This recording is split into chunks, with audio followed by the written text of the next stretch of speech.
How do you save so much money on some of the renovation projects? I saw on John's Pass, Doing it yourself. your recent video. Being involved. Well, your recent video, I think you got like an $80,000 quote to paint the exterior, and you said you got it done for $30,000. Yeah, because, listen, that contractor's got to make money. He's got overhead. He's got all kinds of costs involved running a business, But, my son goes out and he just hires people that know how to paint, on our payroll, under our employees, and puts in the work painting and buys the paint himself, negotiates a good price on the paint, rents the lift, and does it. I mean, it's always going to be cheaper to do stuff yourself. I mean, we all know that, I mean, that's why these guys are in business, to make money. They got to come out there and, be a company. We go out, we just hire people and supervise them and buy the paint, rent the lifts, and do it ourselves. What do you think about alternative investments like storage units, parking lots, campers, senior We make a lot facilities? of money on parking. Parking can be a very good revenue if you have the demand. It's all about supply and demand. Everything's supply and demand. If there's a demand for storage rooms, then yes, you'll make money. But if you build them out in the middle of nowhere and you're sitting half empty, there ain't no money in storage. Every deal's different. It's all about, is there a supply? Are you putting a supply in for what the demand is? And then are you making money at it? I mean, if you go in urban areas, storage places do very well because everybody's living in a tiny little place. They got to know where to store their stuff. But if you go in an urban, suburban area, they don't do that well, and the prices are a lot different. It's interesting. They're starting to pass or initiate proposals to crack down on storage unit evictions. Have you seen this? No, only California, maybe. Well, what the argument is that they need to have stronger protections against evictions with rent increase limits.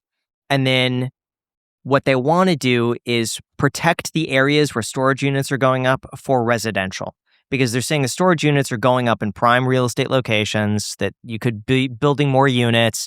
They don't contribute so much to the economy because they don't hire that many people. You could have one person overseeing all these hundreds of storage units.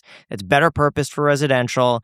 I think it's only like 7 days. If you're late, all your stuff could be kicked out. Like, there's certain things that they say needs to be protected.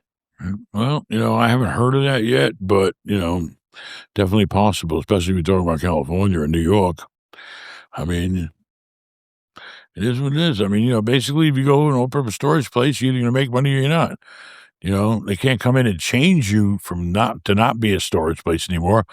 As far as people don't pay their storage bill, they got the right to auction them off. And I think it's more than 7 days. I think it's, probably like 30. Yeah. They got to send certain notices to you. Yeah.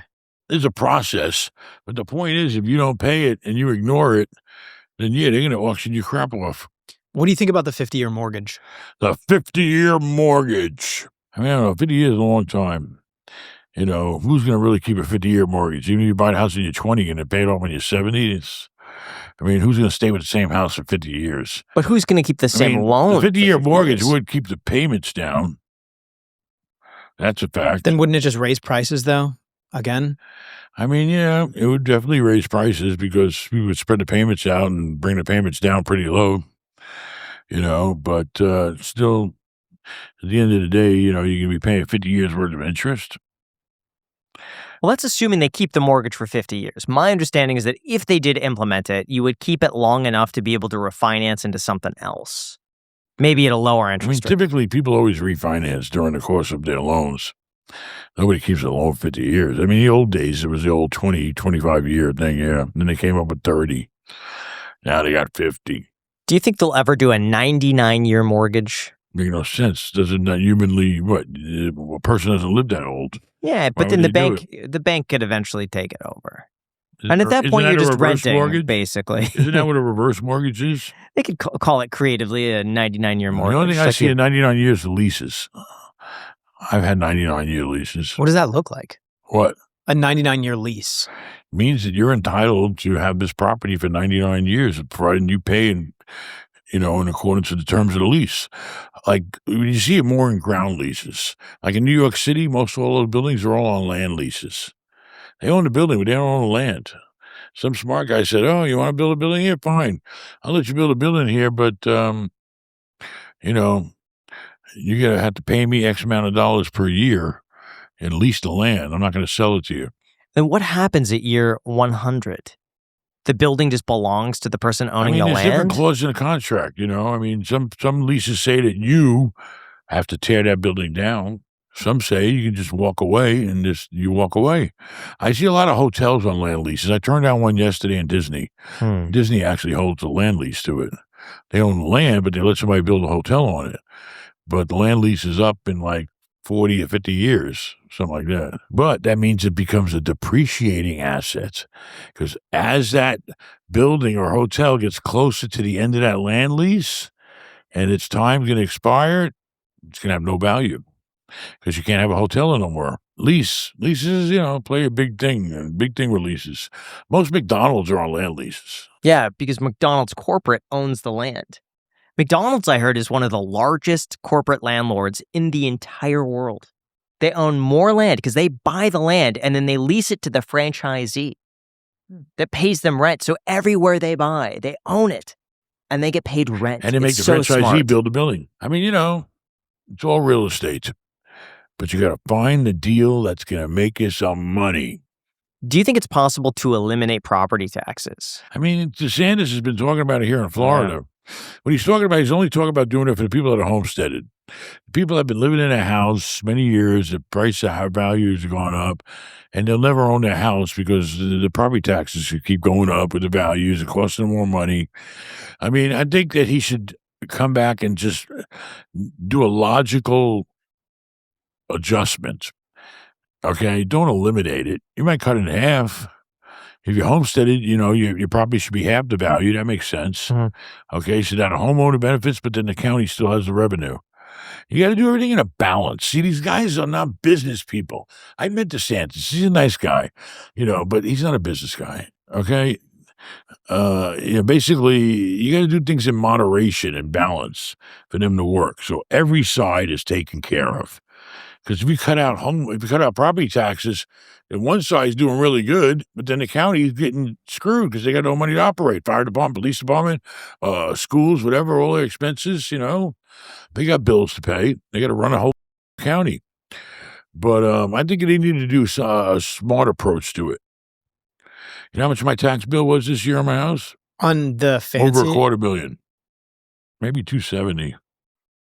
It's about one house. Well, that's about 1%, though. 1% of the property's value. Normally they take the price of the value of the house when you buy it, then they take an 80% value of that, and then they multiply it by close to 2%. But it is what it is, and then, but that's a pretty big tax bill, don't you think? How has the quality of your life changed over the past few years? Physically, it's gone down. What about overall? Listen, I'm always making moves, Quality of life is okay. I got a new boat. I'm doing okay. I'm paying my bills. Everybody's doing well. Has it skyrocketed? No. Has it gone down? No.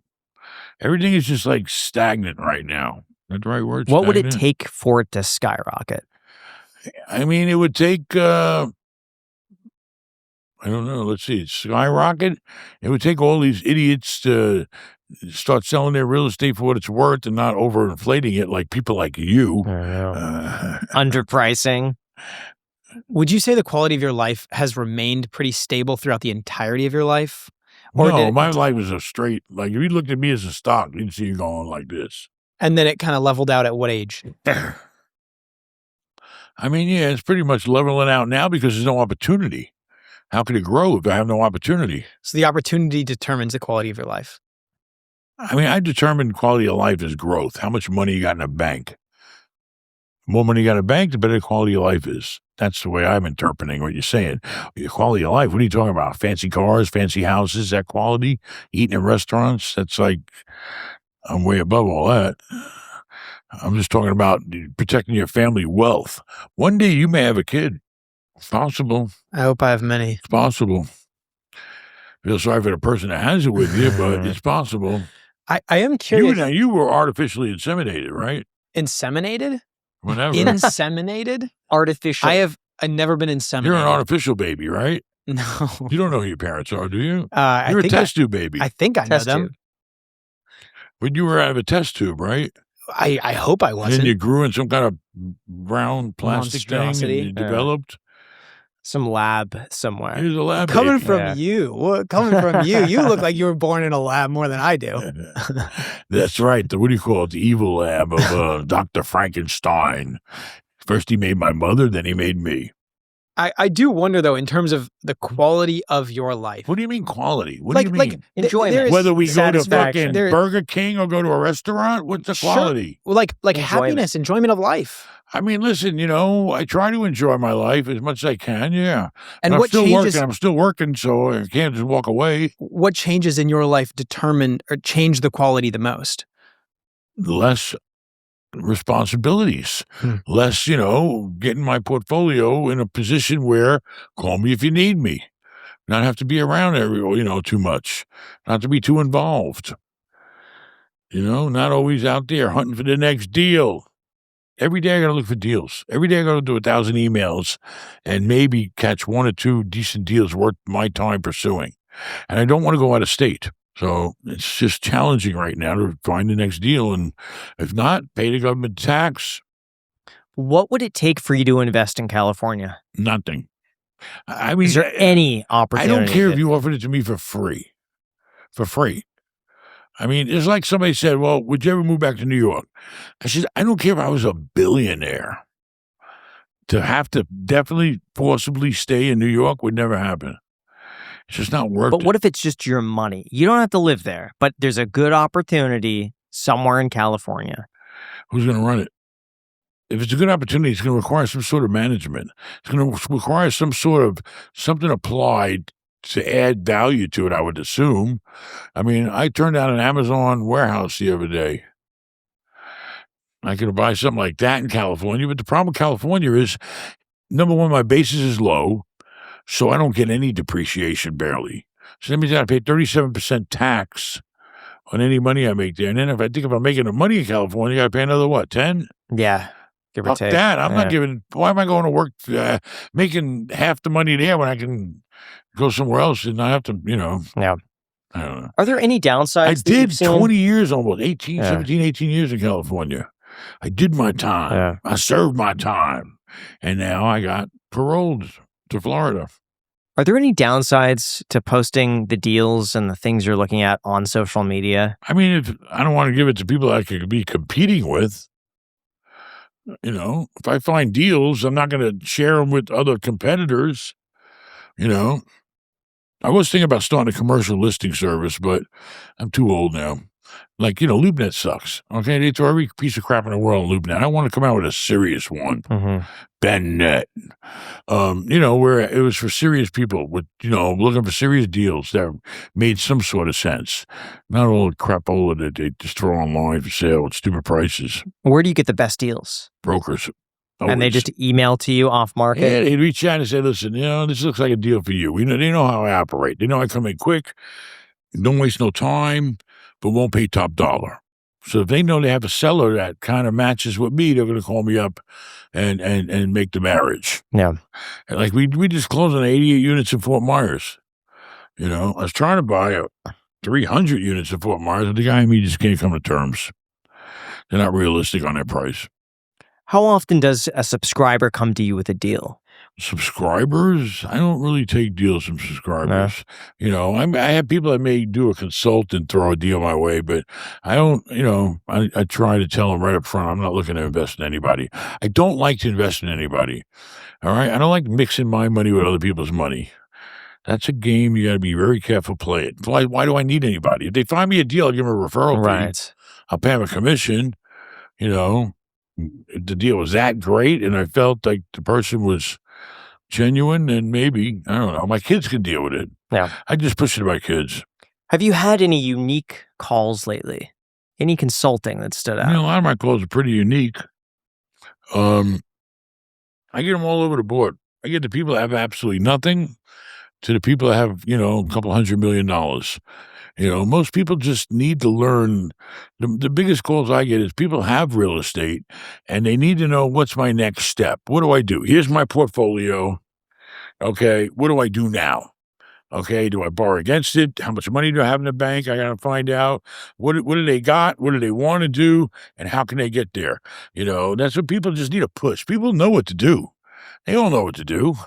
They just need a push. You want to do a deal? You need money. How much money you got? How much money were you willing to risk right now to do a real estate deal? We got to establish that. If it's $100,000, fine. Let's look for $500,000 deals. And then you have to look in your area of what makes sense. $500,000 with some upside.